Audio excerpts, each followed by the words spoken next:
In the mid-1990s, a new movement took hold in the land development world that was known as New Urbanism. And New Urbanism argued that the way that we had been building subdivisions for decades was all wrong. You had subdivisions that were out at the edge of town. There were no sidewalks or trails that could get people there on foot or by bicycle. You had shopping areas, strip malls, also disconnected from anything else.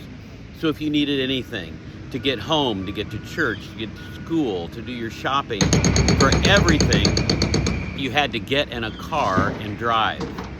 Everything was disconnected. Well, that's kind of how the Harbours was developed. I'm out here at Morse Lake. Behind me and all around is North and South Harbor and some of the other smaller connecting neighborhoods and condo areas. And what's going on behind me, the pounding and machinery you hear behind me, is kind of a repair, a new urbanist kind of repair to the way these neighborhoods were created.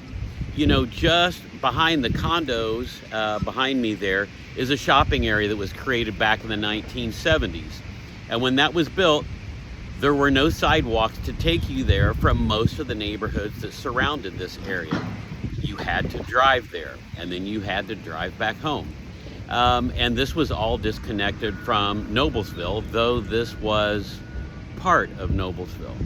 So what's been happening in the last several years is we've been creating trail systems to connect all of these surrounding neighborhoods, including the ones that have developed since the Harbours was first under construction in the 1970s.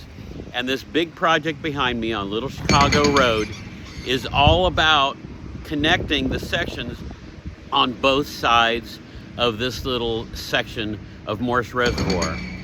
It's been a big headache for folks that live here on the northwest corner of Noblesville. City officials tell me this should be finished by the end of the year.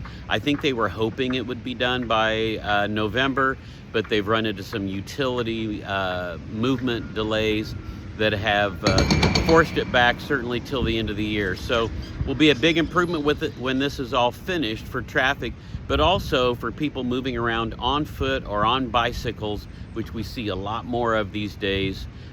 This is going to be a big improvement as well.